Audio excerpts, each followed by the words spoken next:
പിണറായി വിജയനും V D സതീശനും ഒക്കെ കുറച്ചുനാളുകൂടി ഉണ്ടാവുള്ളൂ, പിന്നെ ഓർമ്മ മാത്രമാവും. പക്ഷെ കേരളം അപ്പോഴും ഉണ്ടാവും.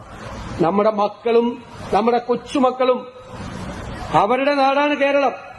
അവരും സൗഹാർദ്ദത്തോടുകൂടി ജീവിക്കുന്ന ഒരു കേരളം ഉണ്ടാകണം. ഇതിന്റെ ഇടയിൽ, ഈ വികസനത്തിലും ഈ മുന്നോട്ടുള്ള കുതിപ്പിലും ഇടയിൽ ആ സൗഹാർദ്ദം, നമ്മളെ ഭിന്നിപ്പിക്കാൻ ശ്രമിക്കുന്നവർക്കുള്ള മറുപടി, ചെറുത്തുനിൽപ്പിന്റെ പ്രതിരോധം, നമ്മൾ തോളോട് തോളൊരുമി നിൽക്കുക.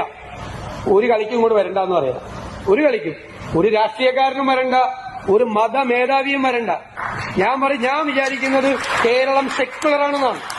കേരളം സെക്യുലറാണ് എന്ന് വിചാരിക്കുന്ന ഒരാളാണ്. കേരളത്തിന്റെ സെന്റർ ലെഫ്റ്റ് ആണെന്ന് വിചാരിക്കുന്ന ഒരാളാണ് ഞാൻ. ഞാൻ ലെഫ്റ്റാണ്, ഞാൻ റൈറ്റല്ല. ഞാൻ നെഹ്റുവിയൻ ലെഫ്റ്റാണ്. എക്സ്ട്രീം റൈറ്റ് കാണിക്കുന്ന ആളുകളെ കണ്ടാൽ ഞാൻ വിമർശിക്കും. ഞാൻ ഇന്നലെ മുഖ്യമന്ത്രിയോട് വഴക്കിട്ടു നിയമസഭയിൽ. ഞാൻ പറഞ്ഞു, നിങ്ങൾ ലെഫ്റ്റ് അല്ല, പൊളിറ്റിക്സ് ഉണ്ട് അതിനകത്ത്, നിങ്ങൾ എക്സ്ട്രീം റൈറ്റ് ആണെന്ന് പറഞ്ഞു. കേരളം ലെഫ്റ്റ് ആയിട്ട് തന്നെ നിൽക്കണം. ലെഫ്റ്റ് എന്ന് പറയുന്നത് എന്താ?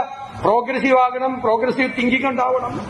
ഏറ്റവും പാർശ്വവൽക്കരിക്കപ്പെട്ട, ഏറ്റവും സാധാരണക്കാരായ മനുഷ്യരെ ഹൃദയത്തോട് ചേർത്ത് നിർത്തി അവന്റെ കണ്ണീരൊപ്പാൻ, അവന്റെ സങ്കടങ്ങൾ മാറ്റാൻ നമ്മൾ നടത്തുന്ന കഠിനാധ്വാനമാകണം രാഷ്ട്രീയ പ്രവർത്തനവും പൊതുപ്രവർത്തനവും.